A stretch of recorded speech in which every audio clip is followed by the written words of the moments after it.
As you guys just read from Keck and Sekink, networks do a lot of the heavy lifting when we're talking about non-state actors. Again, an individual can have some say, but even individuals tend to interact by telling other people about stuff, and then other people go do that stuff. George Clooney doesn't just sit there and say, here's a problem, I'm going to go fix it. He says, go fix it. That's a network. It's getting other people sort of connected into this way of doing things. So let's talk about the boomerang effect that Keck and Sekink were talking about here. I'm going to run through it. Again, you read it. I assume you can read, but I want to run through it really fast, and I want to run through it again just so we make sure that we know what we're talking about and how this sort of works, because it's a very important principle. If you understand how this principle works, this is how stuff gets done internationally if states aren't the thing doing it. But even states are involved in this. So here we go.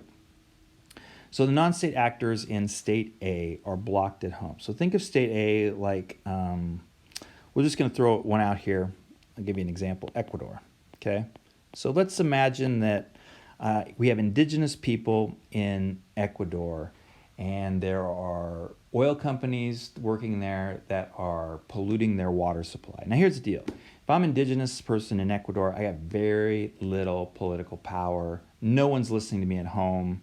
So I'm blocked at home, whether that means because it's maybe not a democracy, or it's a democracy, but I don't have a lot of political power, so nobody listens to me. I'm a minority group, any of those things. For somehow I'm saying this needs, not complaining, but I'm saying this is an injustice, this needs to change, whatever it is. And my state is not listening to me for whatever reason. All right. So what I can do then is I can look transnationally for allies. I can look around the world and say, are there other people around the world who are willing to take up my cause for me?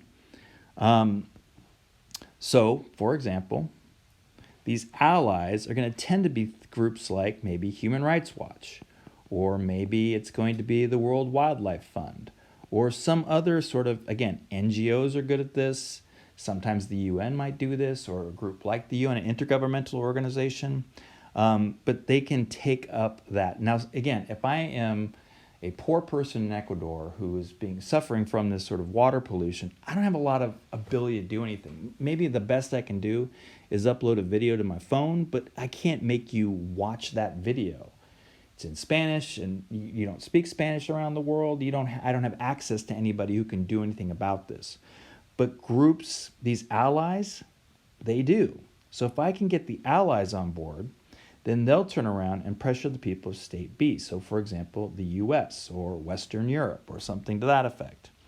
And then the allies, Human Rights Watch, those groups, and then the people of state B can then pressure the government of state B, like the United States. And state B can then do a couple of things. Again, if all this works, state B then can turn around and put direct pressure on state A. U.S. can call up Ecuador and say, hey, we do a lot of great things for you. We need you to pay attention to these people over here. It's not right what you're doing. Or they could pressure international organizations like the UN to then put pressure on state A. So in other words, even though I'm blocked at home, I can do what's called the boomerang effect. So here's that picture that you guys saw in there. I'm blocked at home. Here I am.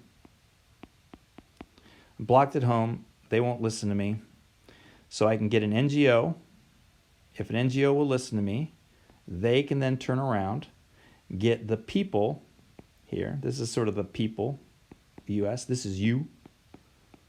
Get the people to put pressure on state B. State B then has power. It has economic strength. It has military strength, cultural strength, whatever. It can then put pressure either directly on state A, the government of state A, or it can ask intergovernmental organization to put pressure on state A. Occasionally you can have this right here where you just go around the state and go straight to the UN. But again, the UN's going to need a little backing from state B to pull that kind of thing off. And then that can then get state A to do something even though I'm blocked at home. That's the whole idea here of these transnational advocacy networks. Now, before we move on, let's talk about a couple things here. There's really two big things I want to talk about before we move on.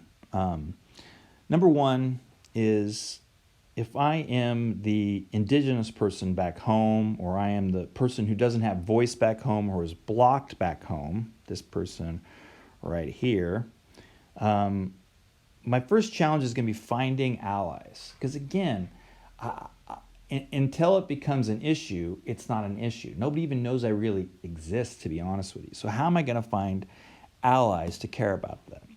One of the things is you provide information. And as there has been, cell phones and social media, and what I mean is cell phones with cameras, it's a lot easier to provide information to these allies, these NGOs, as a result. Now, here's the deal. The issue has to be reframed to appeal universally. So here's what I mean by this. For me, I'm back home in Ecuador. My water supply is super dirty. That's a big problem to me.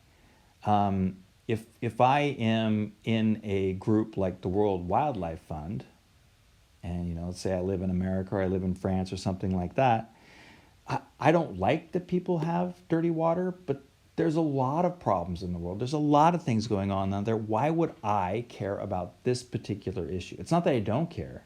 It's just that there's a lot of things to care about, and it doesn't affect me so much. So if I am that person back in Ecuador, I have to convince you that this is a problem. And one of the ways that's done is this reframing. If it's just about the fact that I can't drink water, maybe somebody out there is really nice and cares about me that much. But honestly, I have to figure out a way to make this appeal to others. So one way to do that is brokers, NGOs. This person at an NGO might care so much about this situation that they're able to translate, and what's the way by reframe, translate it in a way to get people in America, for example, to care about this issue that's happening in Ecuador. And it operates like a game of telephone, which you guys have all played a game of telephone, right? You whisper in the ear, whisper in the ear, whisper in the ear, and by the time you get to the end, it's something very different than it was originally. And that's going to be true again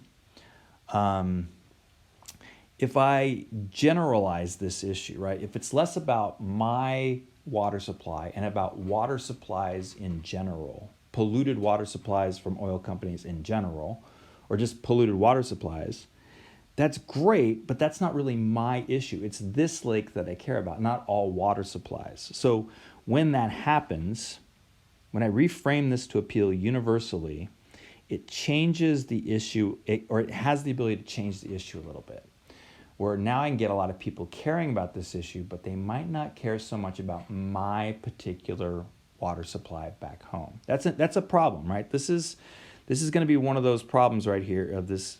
To find the ally, I have to change the message a little bit. Changing the message, I might not actually be talking about what I'm talking about anymore. So that's going to be an issue. I hope that made sense. I don't know if that did. The second thing that you got to remember with this boomerang effect is this question of, so first of all, why would the allies care? That's what I'm having to do there. Now the question of why would state B care? So let's say you find an NGO, the NGO gets a bunch of people in the United States to care about this, and then this bunch of people and the ally, they turn to the government of the United States, and they want to get the government of the United States to do something about Ecuador. Now remember, the government of the United States, they got a lot of things on their plate. Why would they care about this enough that they're willing to use U.S. political muscle to get Ecuador to change what they're doing? So if you're going to get State B to care, what we mean by this is the people in charge of State B, the politicians. You have to appeal to the politicians' motives. What do politicians want? What does Donald Trump want? What does a senator want? What does a House of Representatives want? What do they want? Think about that for a second. What it usually comes down to for two things for politicians. They want re-election. Re-election means two things. One, votes. Two, money to get votes.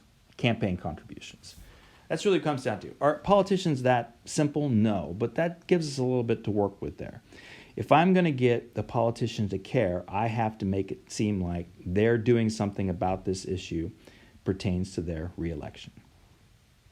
So, for example, an NGO like Human Rights Watch, here's the thing about them. They can get people moving, but they can't provide the money. So direct lobbying by NGOs are probably going to be not money, but convincing politicians that they can change the way people will vote. If you don't vote for this, or if you don't do something about the Ecuador situation, we have enough people here who are going to change their votes and vote for somebody else, and then you'll be out of office. Interestingly enough, when we talked about transnational corporations or multinational corporations, it's the exact opposite. They really can't get a lot of votes. Walmart can't get a lot of votes, but Walmart can provide some money. So again, they have very different styles of how they get politicians to care about their things. One more idea here is politicians are going to be motivated by voters. Voters are often going to be motivated by the media. Now, that doesn't mean that they watch the media and they get all excited about this and they do something. Or that the media tells them what to think. But media what it will often do is it'll put things on the agenda. So I didn't even know that the Ecuadorian, water supply was all tainted by oil. But now that it's in the media, now I know about it, and now I might put pressure on politicians. So if you can get into the media with your idea in such a way that it will get voters to put pressure on the politicians, that's going to be the way this goes. Okay, that was a lot. I just want to be clear about this, just to recap very quickly. That boomerang effect is the way these things go, but two things will happen. Number one, by trying to get that boomerang effect to get going, you might actually change the thing that the whole thing started about in the first place. Two, how are you going to get the government to care means getting into the politicians' motives. And that's, again, it's going to change, it's going to reframe as much as this first thing does. So, all right, that is that. I don't know what comes next. So next, you're going to actually see this in action. You're going to watch a video now that's going to, and what I want you to do is I want you to think about what's the purpose of a video like that you're going to watch. Can you explain this video in terms of this boomerang effect we just talked about? And do you think that these two things played any role in that video that you're seeing? Or played any role is not exactly what I'm trying to say, but do you think those two things happened in that video?